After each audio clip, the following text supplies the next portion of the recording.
Okay, well, I've got a question this morning, and let me pull it up here real quick.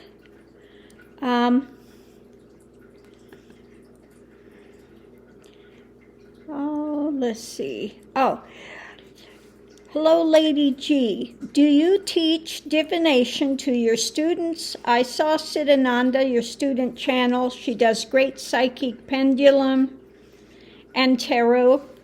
I saw another channel of your American student. Do you take classes? Is it an inborn skill or learned? And what is the difference between Lenormand and Tarot? No, I don't teach divination classes, absolutely not. It's something that can come along the way. And no, I don't. I don't teach those. But the difference between Lenormand and Tarot, now I'm not the person to ask about Lenormand because I don't use it the way most traditional Lenormand readers read. You'd be better to look on YouTube. There are some very good Lenormand practitioners out there that can give you the ins and outs of Lenormand. I just have my own system, the way that I use Tarot and Lenormand together. But I am not the person to ask about Lenormand. Now, even with Tarot, I do my Tarot, again, a little differently, the way that I do my layouts, and I incorporate Kipper, Tarot, and Lenormand together. So the way that I work is quite different than most practitioners because they will use either Kipper or Lenormand or Tarot. I use the three together. Okay, that's just me. That's just what's evolved in my world in the way that I use them. Now, Lenormand, usually people will read them. They'll string them together. Let's see. As words, words or concepts.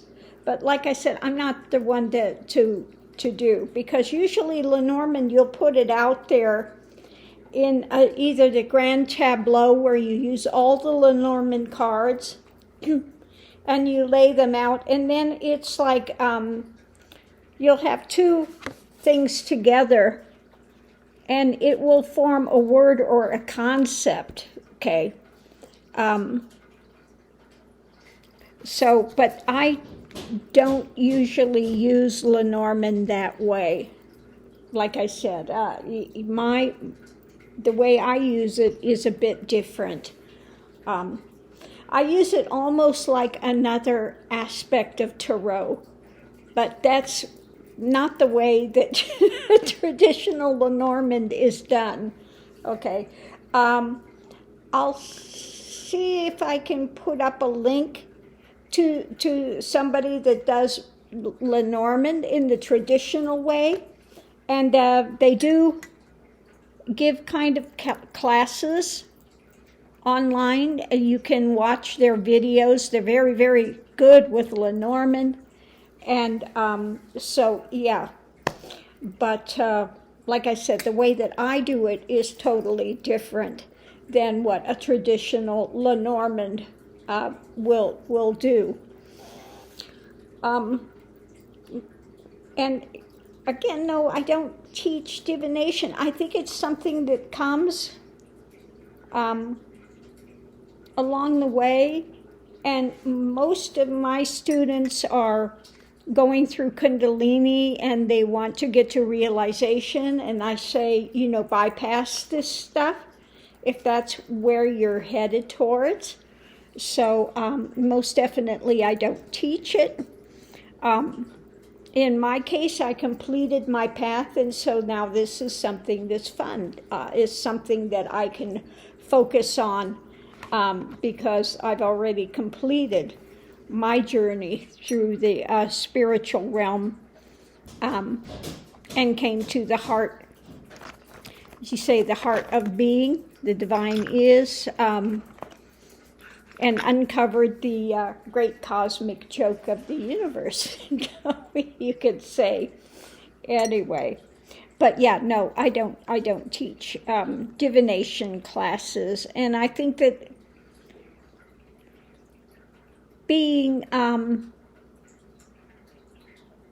being psychic and being medium, etc., I think those are really something that you kind of, for the most part, have to be born with. Okay. Now, when I'm doing my work, sometimes I can key into higher realms, and other things come through kind of like mirages. Can't explain exactly how it is. It's the essence of something. Okay, it's the only way you can say it. It's the essence of something, whether it's a symbol, whether it's a impression of something. But you can learn how to be open to your senses as to what's coming in, because you could feel something internally.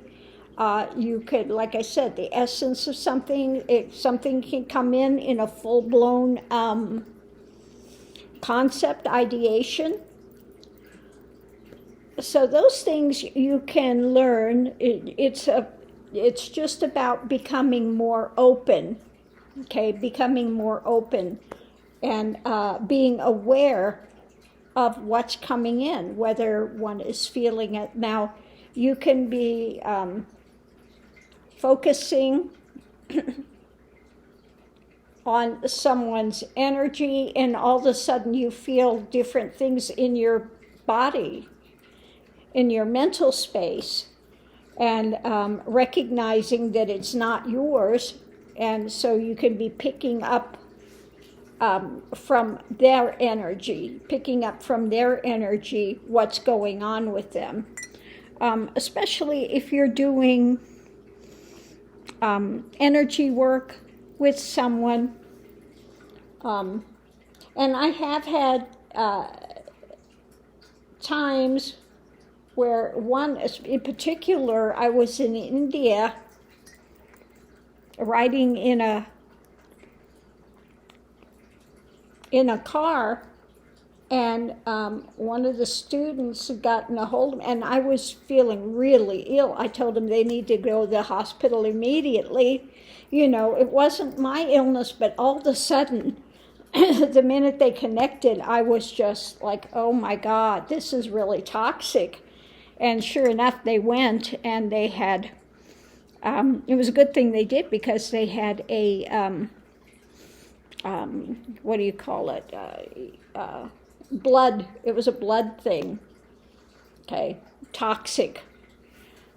So, yeah, but I don't really feel that it's something that you can go take classes on. Yeah, but it can open along the way if you are open to things and you do have that ability for feeling energy, etc. Okay, so I'm going to leave that here, but thank you for your question, and I'll put a link in there to someone that does do Lenormand in the traditional way. Once in a while I'll do Lenormand. I'll do a spread of Lenormand, you know, but I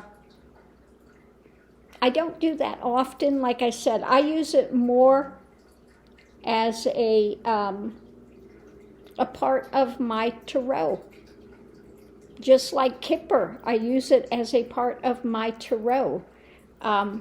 It's just what works for me. Everyone's different.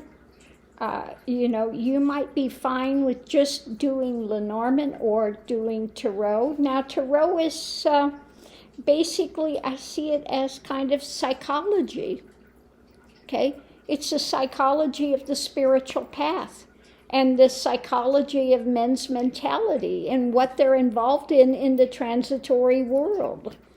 That's the way I see Tarot. It's on mind, body, spirit, okay?